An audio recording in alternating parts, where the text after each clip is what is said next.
ada perkara yang lebih aku takutkan daripada kemunculan Dajjal, kata Nabi SAW. Dan tuan, ada lagi benda yang dirisaukan oleh Rasulullah berbanding daripada terbitnya Dajjal pada akhir zaman nanti. Sahabat tanya dengan Nabi SAW, ya Rasulullah, apa dia perkara tu sehinggakan lebih engkau takutkan daripada kemunculan Dajjal? Jawab Nabi SAW, syirkul khafi.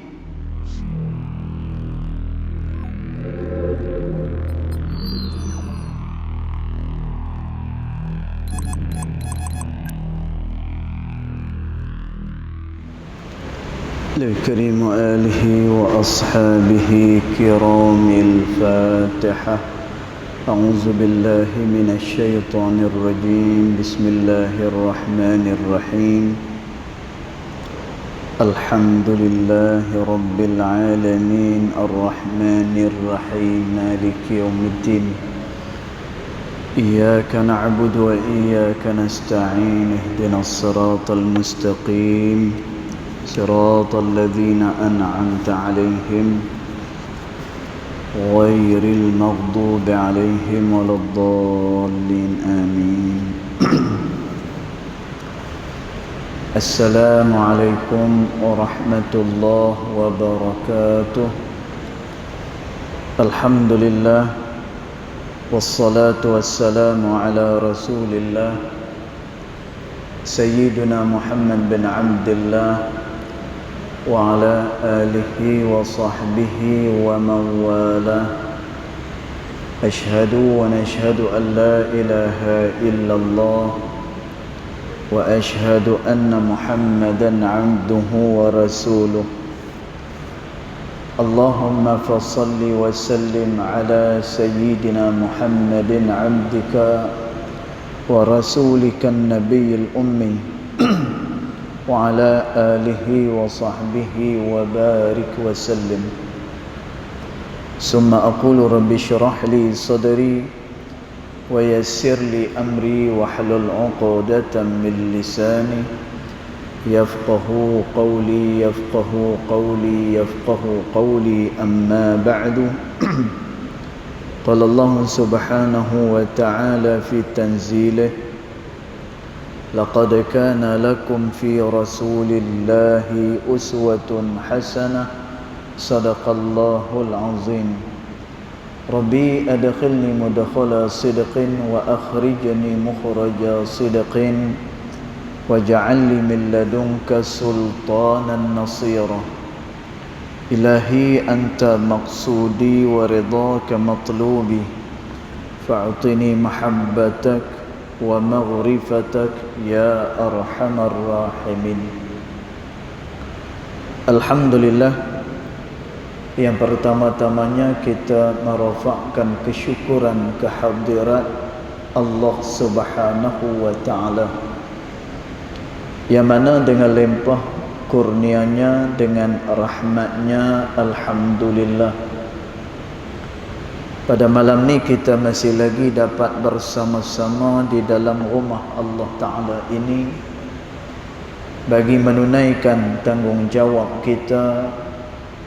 Mudah-mudahan segala yang kita lakukan ianya akan diterima pada sisi Allah Subhanahu wa Ta'ala. Allahumma amin.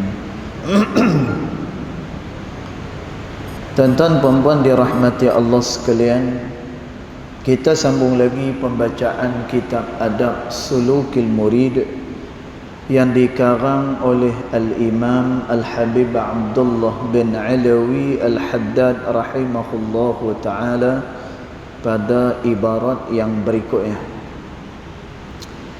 Dia kata, Bismillahirrahmanirrahim. Qala muallif rahimahullahu ta'ala wa nafa'ana bi'ulumihi fid daraini amin. Dia kata, wa man 'amila salihati, dia kata, Dan siapa-siapa yang beramal soleh, dia kata.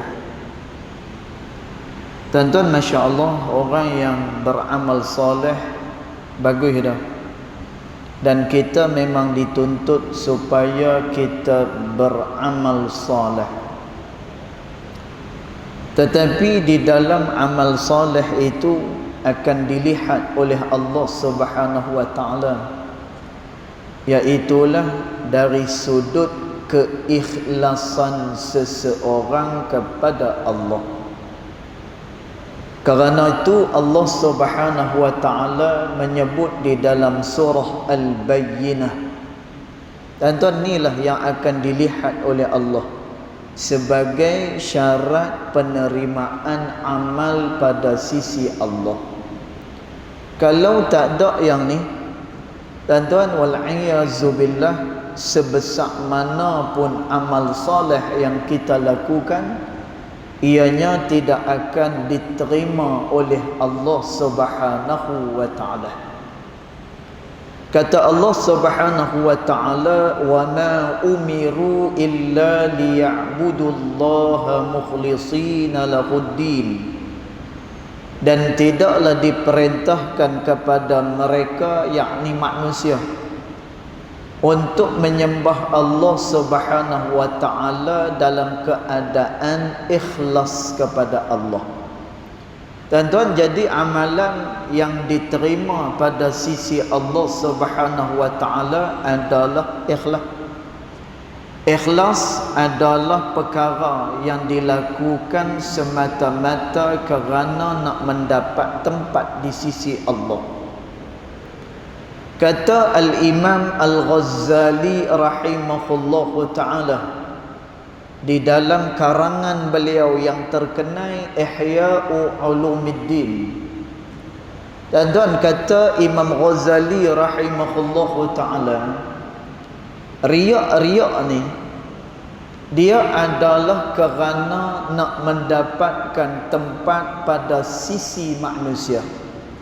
Jadi benda yang kita bincangkan malam ni masih lagi berkisar kepada berkenaan dengan riak itu sendiri. Dan tuan, kata Imam Ghazali rahimahullahu ta'ala dalam Ihya' dia, bahawa riak ini adalah dilakukan, dia melakukan amalan kerana nak mendapatkan tempat pada sisi manusia, bukan pada sisi Allah.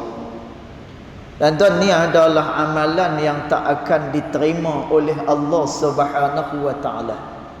Dalam satu hadis Nabi SAW, riwayat daripada Imam Ibnu Majah rahimahullahu ta'ala, satu hari sahabat dia tanya dengan para sahabat Nabi SAW.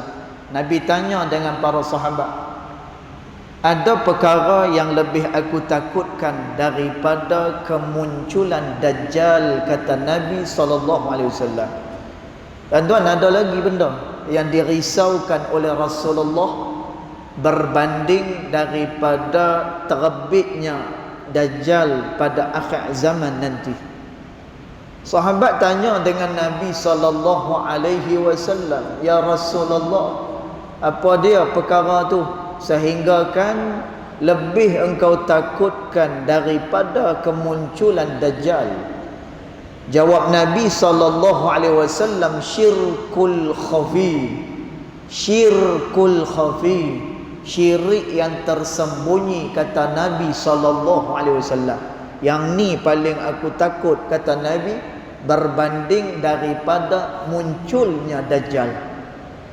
Dan tuan, bila muncul Dajjal, maka kita tahu yang dia ni adalah satu makhluk yang menyelewengkan manusia daripada jalan Allah. Berkenaan dengan Dajjal, kita dah mengetahui riwayat-riwayatnya.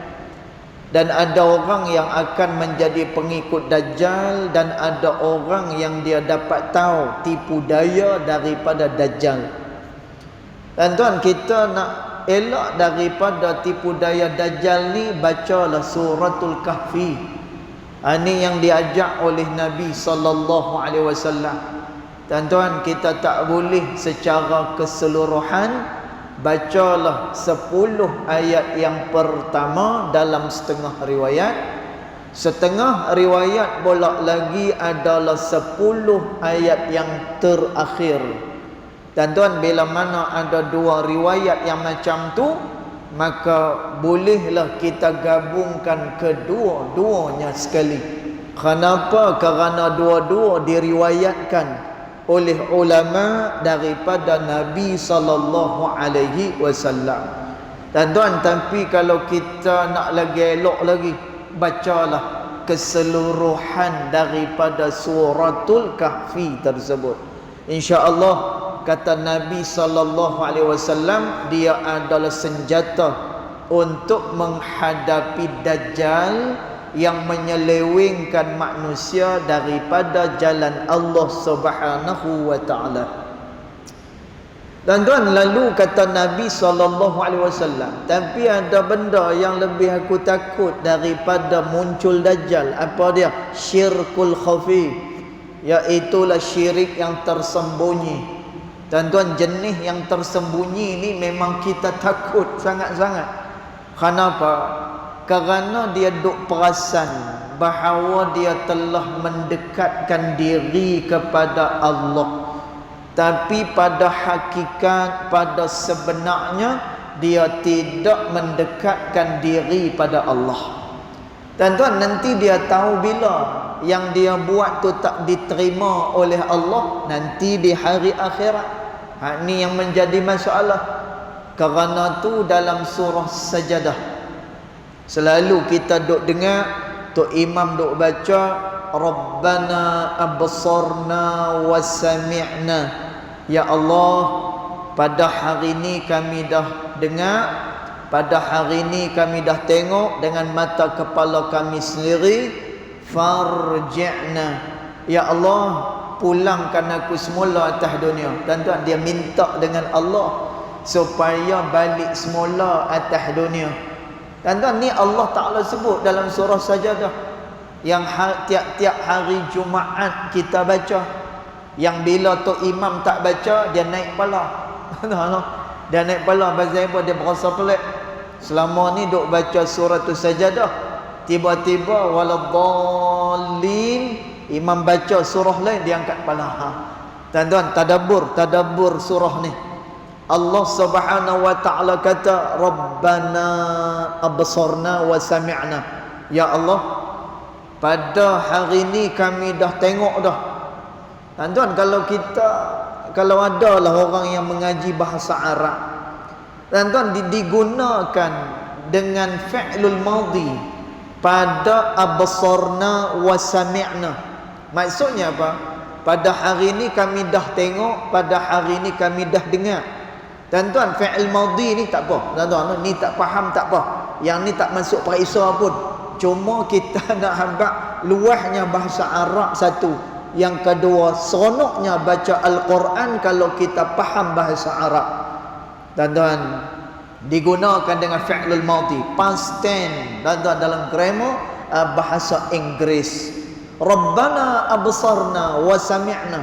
Wahai Tuhan, pada hari ini kami dah tengok, pada hari ini kami dah dengar. Tuan-tuan, fi'il madhi dalam bahasa Arab dua. Pertama, perkara lepas. Yang kedua adalah dia nak tunjuk kepada kita baligh, iaitulah betapa kita kata apa? Yang bersangatan, yang bersungguhan. Maknanya Allah Subhanahu wa taala dia nak beritahu, nanti orang akan sungguh-sungguh kata dengan Allah, Rabbana absarna. Ya Allah, hari ini kami tengok sungguh-sungguh dengan mata dan kepala kami apa yang kamu sebut dalam Quran dulu. Wasami'na, dan pada hari ini kami dengar apa yang kamu sebut di dalam Al-Quran dulu. Tuan-tuan, lalu bila dia dah tengok betul, dia dah dengar sungguh, farji'na. Ya Allah, pulangkan kami semula atas dunia. Dan tuan, pasal apa yang dia nak balik semula dekat atas dunia? Kerana dia kata na'mal salihah inna muqinun. Kami nak beramal kerana pada hari ini kami dah yakin dengan apa yang disebut oleh Allah Subhanahu wa taala. Dan tuan, ni semua adalah puak-puak yang mana dia duk berasa atas dunia dulu dia mendekatkan diri kepada Allah, tetapi sebenarnya dia adalah orang yang ditolak oleh Allah. Karena itu Nabi SAW kata, berbanding dengan Dajjal, ada benda lagi yang aku lebih takut, syirkul khafi, iaitulah berlakunya syirik yang tersembunyi. Lalu sahabat tanya dengan Nabi SAW, ya Rasulullah, tolong berikan contoh kepada kami, bagaimana syirik yang tersembunyi ini? Tuan-tuan, lalu dijawab oleh Nabi SAW, syirik yang tersembunyi itu adalah bila mana seseorang sembahyang, dia nak orang lain melihat dia mendirikan sembahyang. Tuan-tuan, ni yang kita baca, wa man amila salihati, siapa-siapa yang beramal soleh. Tuan-tuan, bagus dah dia amal soleh. Wa ahabba ay ya'rifahun nas, tetapi dia suka kalaulah manusia tahu bidzalika, dia melakukan amal soleh tersebut. Tuan-tuan, dia buat amal soleh, dia suka kalau orang lain tahu dia beramal kepada Allah Subhanahu wa taala. Dan tuan, tak boleh ada riak yang macam ni. Kerana tu kata ulama, riak terbahagi kepada dua.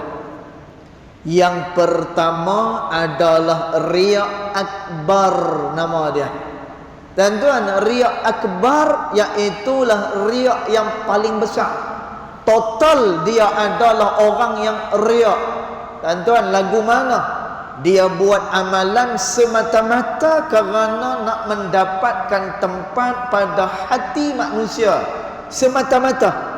Dan tidak ada pun dia buat itu kerana Allah Subhanahu wa taala. Dan tuan, yang ni nama dia riak akbar, riak yang paling besar. Dan tuan, dia ada satu riak lagi, namanya riak asghar, riak yang paling kecil, tapi dia riak. Dan bila dia riak, dia akan tergolong dalam golongan syirkul khafi, syirik yang tersembunyi. Dan tuan, lagu mana apa ni riak yang kecil ni? Dia ada dua niat. Yang pertama, dia lakukan itu kerana Allah, tapi dalam masa yang sama dia juga nak menarik perhatian manusia kepada dirinya. Tuan-tuan, dua-dua jenis amalan ni tak diterima oleh Allah Subhanahu wa taala. Dan tuan, lalu amalan yang lagu mana diterima oleh Allah? Yang semata-mata dia tak mau apa-apa, dia tak mau ke apa-apa pun, dia tak mau orang tahu, dia tidak mahu pun orang besarkan dia, semata-mata kerana Allah Ta'ala. Dan tuan, dalam kitab Riyadhus Salihin, dekat sana Al-Imam An-Nawawi rahimahullahu ta'ala. Dan tuan, kitab Riyadhus Salihin karangan Al-Imam An-Nawawi rahimahullahu ta'ala. Dan tuan, dalam kitab Riyadhus Salihin, Imam Nawawi rahimahullahu ta'ala dalam bab iqlah ni, Imam Nawawi ada mention, dia ada ketengahkan satu orang sahabat yang bernama Amru bin Targhib, nama dia Amru bin Targhib radhiyallahu anhu wa arda. Dan tuan, Sayyiduna Amru bin Targhib ni, Masya Allah, dia di antara sahabat yang mendapat penghargaan daripada Rasulullah sallallahu alaihi wasallam. Dan tuan, pasal apa dia mendapatkan penghargaan daripada Rasulullah sallallahu alaihi wasallam? Nabi puji dia. Nabi puji kepada Amr bin Targhib radhiyallahu anhu wa arda. Dan tuan, pasal apa ni? Apakah yang dia dipuji oleh Rasulullah? Satu hari. Tuan-tuan, satu hari. Ni nak cerita amalan yang dilakukan semata-mata kerana Allah. Tuan-tuan, kita kalau nak tenang hati ni, tuan-tuan, kita tak usah fikir hak lain lah. Tuan-tuan, tak usah fikir. Kalau kita rasa berdasarkan pada ilmu yang kita belajar, ulama pun ada sebut benda tu betul, jalan. Jalan, buat. Semata-mata adalah kerana Allah Subhanahu wa taala. Tuan-tuan, inilah rahsia. Allah Subhanahu wa taala kata, ala bizikrillahi tatma'innul qulub. Ingatlah, dengan kamu mengingati Allah, maka hati akan menjadi tenang, kata Allah. Tuan-tuan, tenang ni lagu mana? Bila dia tak fikir lain dah, melainkan yang dia fikir adalah Allah Subhanahu wa taala. Tuan-tuan, kita kalau tak fikir lain dah, orang suka, orang tak suka, orang nak tolak, orang nak letak kok mana sekalipun, tuan-tuan, yang dia nak hanyalah pandangan Allah Subhanahu wa taala. Hati kosong, tak ada apa-apa. Tapi tuan-tuan, hati ni kalau nak jaga hati orang tu, hati ni terasa sayang kat orang tu, tuan-tuan, dia akan jadi berkecamuk sekali. Huru hara sekali lah nak jaga hati orang tu.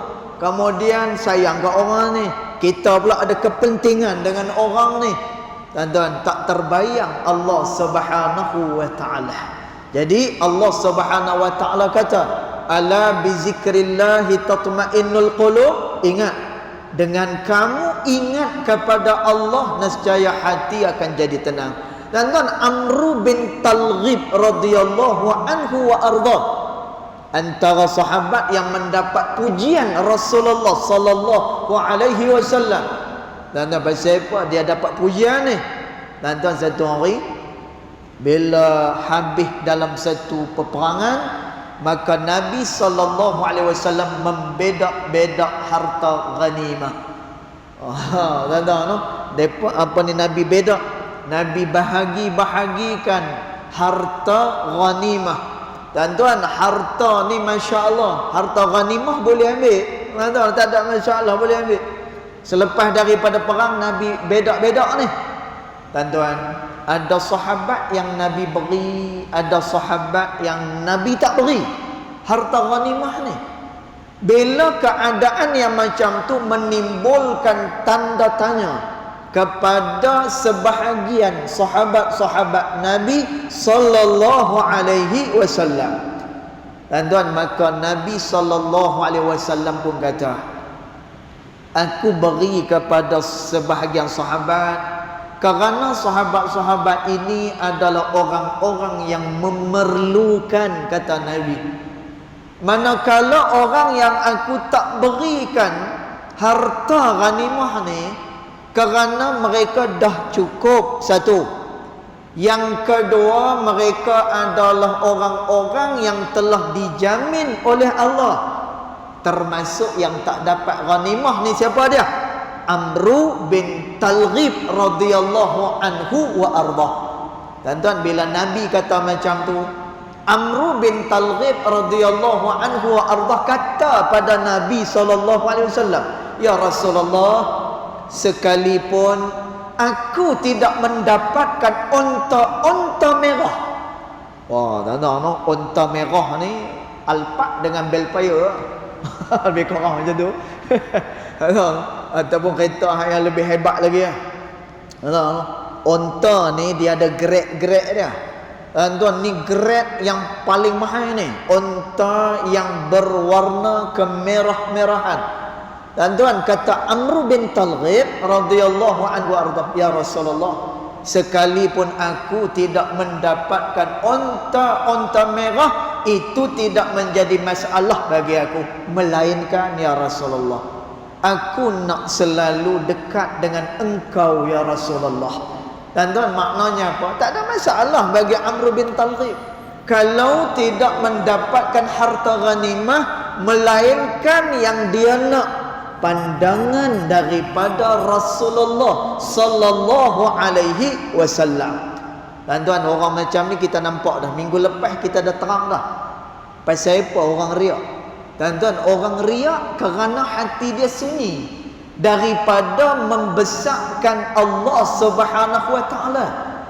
Kalaulah dia membesarkan Allah Subhanahu wa taala, dia tidak akan riak terhadap amalan dia. Dia tak mau tunjuk amalan dia kepada orang lain. Tuan-tuan, tapi dalam hati itu ada orang lain, kerana tu dia tunjuk kepada orang amalan dia. Kata Nabi SAW, nanti pada hari akhirat, tuan-tuan, orang yang riak ni, tuan-tuan, ni adalah masalah dalam beramal kepada Allah. Kita disuruh beramal, ya tuan-tuan, tapi dalam beramal ada beberapa perkara yang perlu kita jaga sebagai penerimaan amal pada sisi Allah Subhanahu wa taala.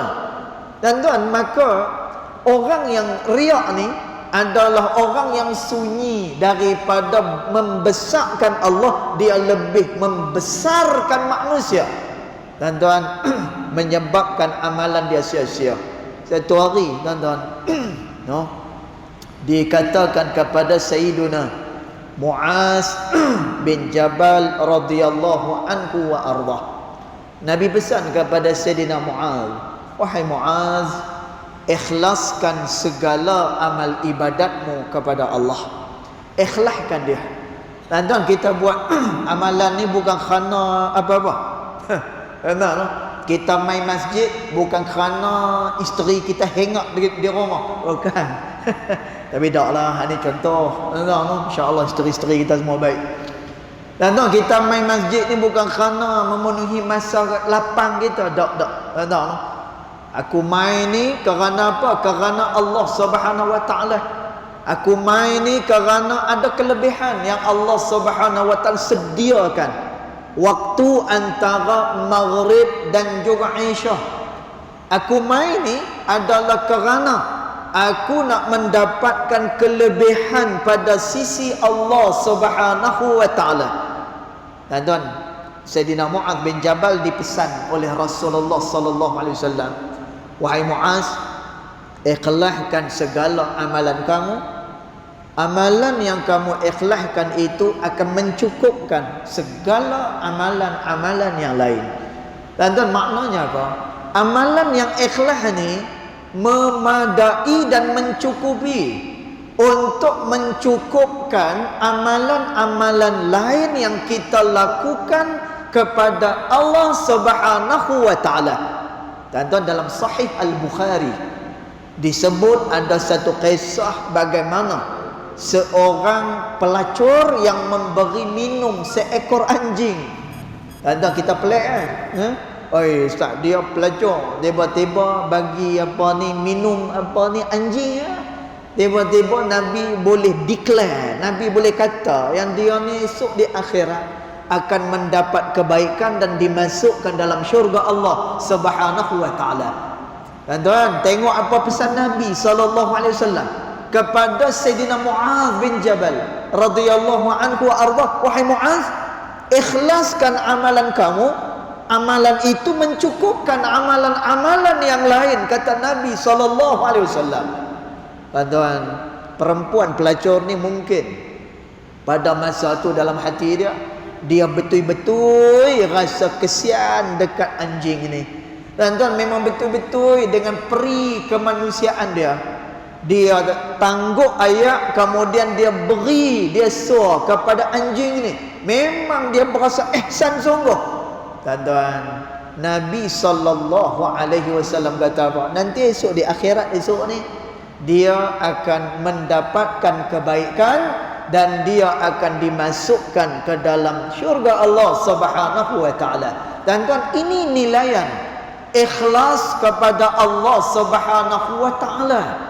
Kerana tu Sayyidatina Aisyah radhiyallahu anhu wa ardah meriwayatkan, ahabbul a'mali ilallahi wa rasulih, amalan yang paling disukai oleh Allah dan juga Rasulnya adalah ad-daimu amalan yang berterusan wa in qalla, walaupun jumlahnya sedikit, kata Aisyah.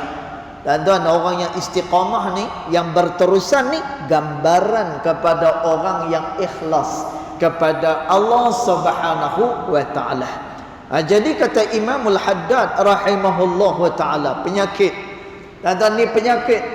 Dia beramal soleh, bagus dah, tapi ahabba ay ya'rifahun nas bidzalik, tetapi dia nak orang mengetahui dia melakukan amal soleh tersebut.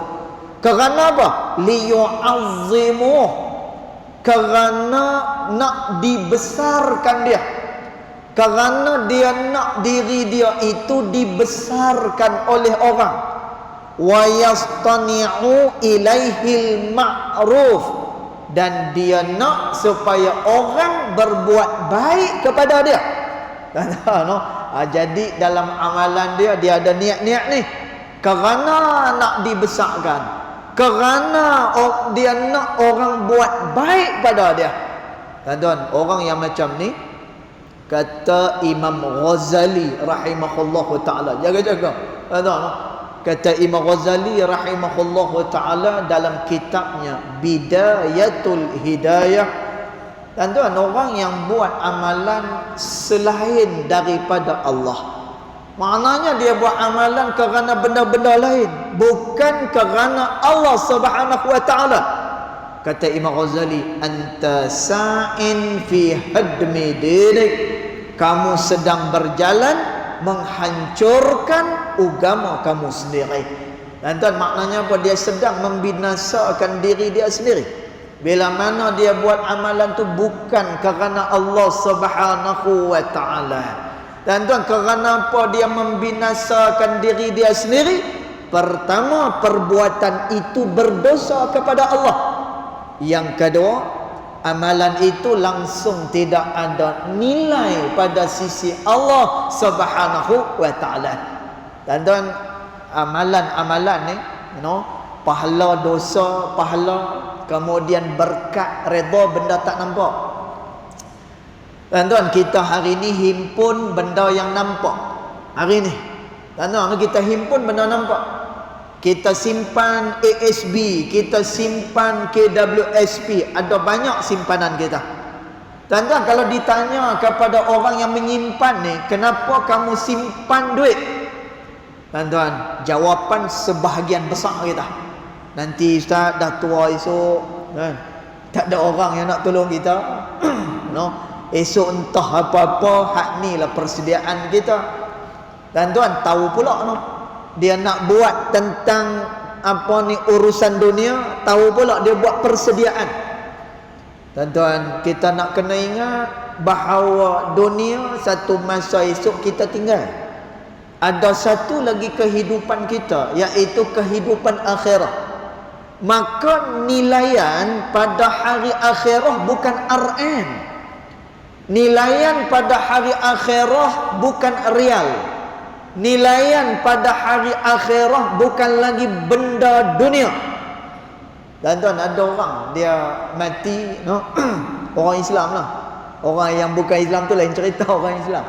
Dan tuan, agak-agak ada tak yang dia mati tanam sekali dengan kereta-kereta dah. Tanam dengan kereta-kereta balik. Duit banyak, keluar semua sekali, longgok kat dalam lubang kubur dia. Dan tuan, ada tak orang Islam yang buat macam ni? Tak ada. Semua pakat tinggal, dan benda yang ditinggalkan itu difaraidkan, lalu diberi, diagih-agihkan kepada orang yang masih lagi hidup. Kenapa? Kerana di alam akhirat saja dia punya mata wang dia yang bernama pahala. Dan tuan, di akhirat sana saham yang perlu ada adalah amalan kita kepada Allah Subhanahu wa taala. Kerana tu kata Imam Ghazali rahimahullahu taala, orang yang beramal bukan kerana Allah taala ni, anta sa'in fi hadmi dinik, kamu sedang berjalan untuk menghancurkan agama kamu, kata Imam Ghazali rahimahullahu taala. Lalu kata Imam Al-Haddad, bila orang ni dia beramal soleh, kemudian nak orang tahu dia beramal soleh kerana dia nak dibesarkan orang, dan kerana nak suruh orang berbuat baik kepada dia, fahuwa mura'in jahilun, dia sebenarnya adalah orang yang ria, lagi jahil, raghibun fid dunya, dia adalah orang yang sebenarnya semata-mata berkehendak kepada dunia. Tuan, orang yang berkehendak kepada dunia ni sampai bila pun dia akan menjadi khaddam, dia akan menjadi budak-budak kepada dunia yang dijadikan oleh Allah Subhanahu wa taala. Kerana kata Imamul Haddad, tuan-tuan, ni Imamul Haddad terang pula bagaimana orang yang zuhud dengan dunia. Tuan-tuan, zuhud ni kata Nabi SAW, izhad ma fi aidin nas yuhibbukan nas, kata Nabi. Zuhudlah kamu dengan apa yang ada pada tangan manusia, nescaya manusia akan sayang dan kasih kepada kamu. Tuan-tuan, maknanya apa? Kita tahu kawan kita banyak duit. Contoh, kita tahu kawan kita banyak duit, tuan-tuan, tapi kita jauh sama sekali. Kita tak tahu dia. Kita tak tahu dia. Kita tak ambil kesempatan atas dia. Walaupun dia kaya, kita tahu dia boleh beri duit kat kita. Tuan-tuan, tapi kita zuhud dengan apa yang ada pada diri dia. Tuan-tuan, kalau berkawan boleh buat macam ni, yuhibbukan nas, maka kamu akan dikasih oleh manusia. Tuan-tuan, tapi yang jenis pau ni contoh kan, mentang-mentang kawan kaya, ajak minum kawan bayar. Pi mana pun kawan bayar, kok mana pun minta dengan kawan ni. Namun nak berusaha sendiri tak ada. Tuan-tuan, dia nampak kawan dia, pasal kawan dia senang. Tuan-tuan, kata Nabi SAW, izhad ma fi aidin nas, zuhudlah kamu dengan apa yang ada pada tangan manusia, yuhibbukan nas, manusia akan kasih kepada kamu, kata Nabi SAW.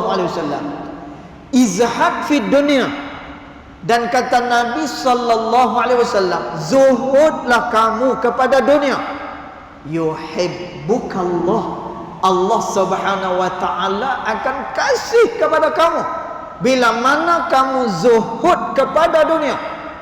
Tuan-tuan, zuhud kepada dunia ada dua makna. Ini disebut oleh Al-Imam Ahmad bin Hanbal rahimahullahu taala dalam musnad dia. Tuan-tuan, yang dikatakan zuhud ni ada dua.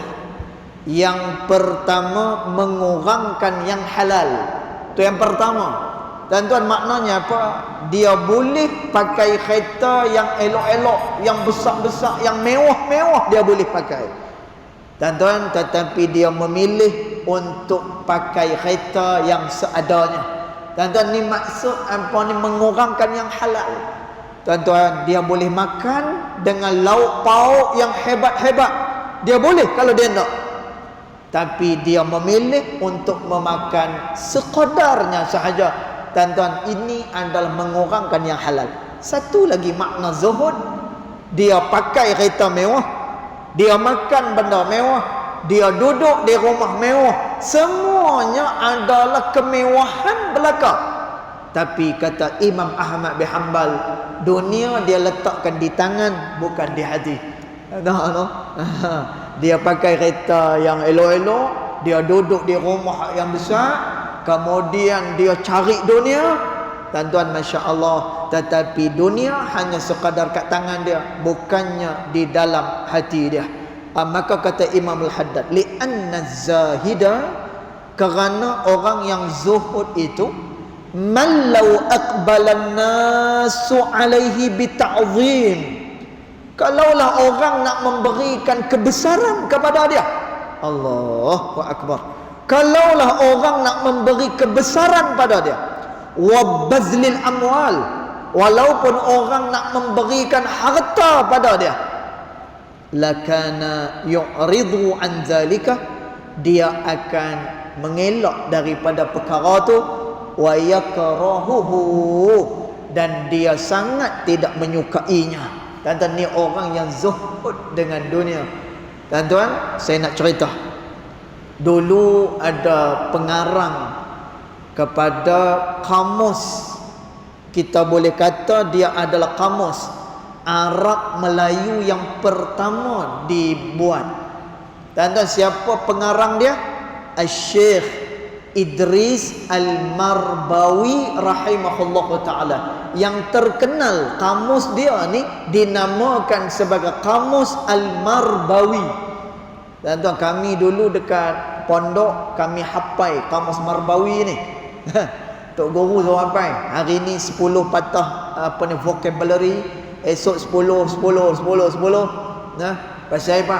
Kerana nak boleh baca kitab Arab, nak boleh cakap dalam bahasa Arab.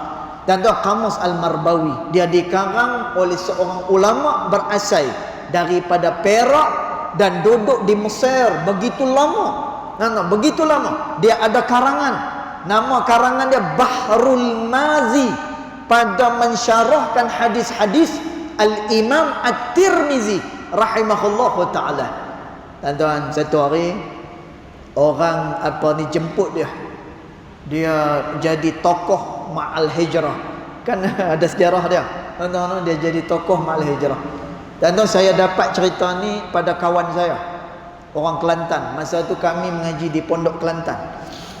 Dia cerita, dan dia pun dapat cerita daripada orang tua dia. Bersambunglah cerita ni.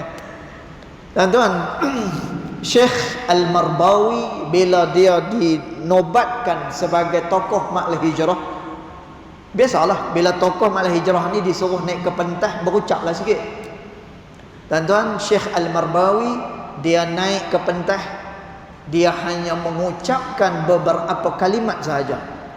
Alhamdulillah ala ni'matillah, ana la a'lam wa ana jahilu wallahu ta'ala a'lam. Dia turun. Dan tentu je perkataan dia. Alhamdulillah ana la a'lam wa ana jahilu wallahu subhanahu wa ta'ala a'lam. Dia turun. Dan tuan, dia kata apa? Dia kata bersyukur di atas segala nikmat. Aku orang yang tak tahu, aku adalah orang jahil, dan Allah adalah yang maha mengetahui. Wassalamualaikum warahmatullahi. Dia turun. Tuan-tuan, no? Kalau saya, tuan-tuan, jadi tokoh Ma'al Hijrah, semua saya akan cakap ni. Saya cakap semua. Kan? Seolah-olah saya ni memang seorang tokoh betul. Tapi dia tak, tuan-tuan.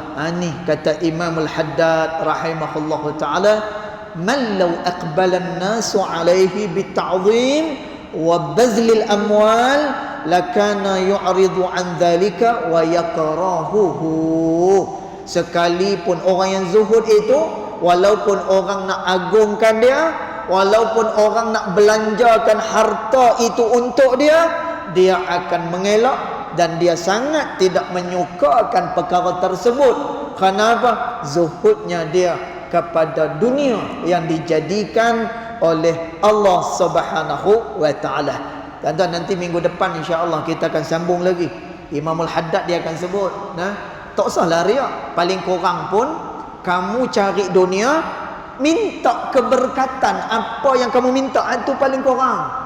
Tuan-tuan, kalau kita ni tak boleh jadi macam orang-orang yang disebut oleh Imamul Haddad, nak cari dunia juga, tuan-tuan, carilah keberkatan di sebalik dunia yang kita cari. Itu sepatutnya. Yang ni kita akan baca pada minggu hadapan insya-Allah. Yang baik datang daripada Allah Subhanahu wa ta'ala, yang tidak baik datang daripada kejahilan diri saya sendiri, walaupun hakikat kedua-duanya datang daripada Allah Subhanahu wa ta'ala. Bismillahirrahmanirrahim. Alhamdulillahirabbil alamin, wassalatu wassalamu ala asyrafil anbiya wal mursalin wa ala alihi wa sahbihi ajma'in. Allahumma ighfir lana ma akhtana wa ma ta'ammudna wa ma asrarna وما أعلنا وما أنت أعلم به منا أنت المقدم وأنت المؤخر لا إله إلا أنت سبحانك إنا كنا من الظالمين وصلى الله على سيدنا محمد وعلى آله وصحبه وبارك وسلم والحمد لله رب العالمين والله أعلم.